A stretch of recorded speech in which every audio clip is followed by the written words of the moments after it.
This is called Thoughts During My First Sound Bath, and I have Andrew to thank for this one. Thoughts During My First Sound Bath. Through the swirl shine stardust of the singing bowl's crystalline hallelujahs, the sound bather croons, picture a tree growing out from the center of you, its roots reaching as deep as you want, its branches stretching out as far as you want, and I get mad? For the record, I don't have anything against trees. Trees let me breathe, and some of them make fruit happen. And sometimes, if there's not too many ants crawling on a tree in the park and it doesn't look like a dog peed on it recently, I'll sit down and use its trunk as a backrest while reading a book and pretend I'm Frodo Baggins from the Shire. Waiting for Gandalf the Grey to arrive with a wagon full of fireworks for Uncle Bilbo's 11th birthday party. Not being able to fathom for a second that 45 minutes of movie time later, I'll be running for my life from a gaggle of stab-happy ring wraiths. You know how it is. One moment, your uncle is pontificating on how the road outside your door is more like a river and will sweep you off your feet to God knows where. And the next moment, you're watching this weird, old, tall wizard friend face down a giant demon of shadow and flame and get dragged down into the abyss beneath the shattered bridge of Khazad-dûm. And didn't you kill, like, dozens of giant spiders in Mirkwood, Uncle Bilbo? Why didn't you teach me how to fight, Uncle Bilbo? I felt like a kid in a world of grown-ups for years, and it's not just because I'm the same size as one. Why give me your glowing sword and your mithril shirt and your magic ring without spending any of the time within the last 2 decades showing me how to defend myself, Uncle Bilbo? Did you want your adopted heir to be completely useless? Because I don't want to be this. I don't need your house or your stuff, Uncle Bilbo. I need survival skills, and you left without letting me learn any. I know Gandalf invited a bunch of strangers to your house shortly after the first time you two met and volunteered you for the quest, and then you somehow managed to live up to all the life or death expectations he placed on you over the course of your there and back again journey, and I guess you assumed that I'd do the same within my own adventure sink or swim pressure, but did you forget that my real parents drowned in the Brandywine River, Uncle Bilbo? Did you think my journey would be an act-by-act, scene-by-scene remake of yours? I don't mean to yell at you, Uncle Bilbo, but it sounds like you didn't have a backup plan for raising me if I didn't turn out to be exactly like you.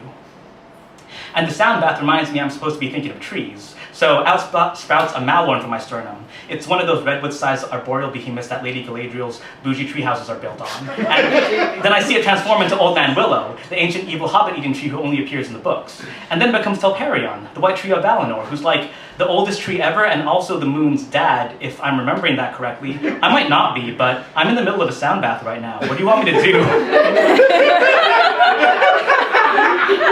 What do you want me to do? Get up and locate my copy of the Silmarillion to double-check how accurately I'm recalling the minutiae of J.R.R. Tolkien's fabricated cosmology? I only read as much of the Silmarillion as I did because I don't know why, actually. There was something about the experience of slogging through a book-bound mixture of tediously boring and incomprehensibly dense historical accounts, interspersed with poems and songs from ancient civilizations translated into archaic English that somehow made me feel like I'm being a good boy. And, oh my god, holy shit, that's basically just what Bible studies were. Except when I would read the Silmarillion, it didn't end every time with a pastor explaining why he, and by extension the Bible, and by extension God, wanted me to know that all fiction is categorically bad because, okay, for example, The Lord of the Rings contains both pagan and Catholic influences, which meant Tolkien was basically a Satanist. I wondered what it's like to be physically beaten up at school by a bully for being a nerd instead of emotionally beaten up at church by God for being a sinner. I try imagining a tree growing out of me again, but I get a Venus flytrap instead, gigantic and cartoony, so it's basically a piranha plant from Super Mario. It's spittle dribbling from the little shop of horrors worth of fangs in its maw, and it pulls itself up out of my rib cage to reveal a humanoid body and limbs like an ant, and by the vascular deltoids of Eru Iluvatar himself, this piranha plant is jacked. This piranha plant makes Treebeard look like a wilting pansy. I started thinking about how at some point during the Mesozoic era or thereabouts, the first carnivorous species of plant life debuted on Earth and began eating every prehistoric bug previously accustomed to walking all over them, and the survivors lived henceforth in fear that any green thing they thought was a doormat might turn out to be a death trap instead. Then the sound bath watered that seed of thought and grows this never-skips-leg-day abomination growing from my chest, who I've decided to name Piranha Beard. And Piranha Beard roots himself from my ribcage and tramples over hundreds of Mirko's giant spiders before simply power-walking his way into Mordor. And as the sound bath lulls, the thundering tread of Piranha Beard fades, leaving me with me, and I know I'm not going to solo kill a Balrog, and then rise from death more powerful than before like Gandalf. I'm not going to redeem the collective failures of the disappointingly weak men in my bloodline by staging a final doomed stand at the black gates of Mordor for Frodo like Aragorn.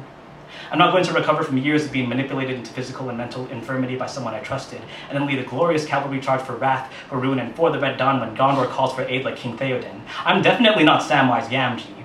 who fought through a fortress full of orcs and the giantest of evil giant spiders, and who literally put Frodo on his shoulders and carried him up a whole ass volcano in the heart of enemy territory because he believed that there's some good in this world, and it's worth fighting for. I know I'm Frodo. I know that every cool action scene I'm involved in is one where everyone else is kicking ass, while I just trip over my own feet and get stabbed by the bad guys. But the singing bowls ring with power once more, and the bumbling photo of me splits open like some unsettlingly hobbit-shaped chrysalis, and out sprouts Piranha Beard, who immediately eats all 9 ring wraiths for breakfast, then eats the crimson-eyed horses they rode in on for second breakfast. Then Piranha Beard picks up the 1 ring, slips it on one of his branched fingers, but he does not disappear. Instead, he glows and begins speaking in a voice that reverberates with power akin to the elf lords of old, declaring he has come here to chew giant spiders and kick ass, and he's all out of giant spiders.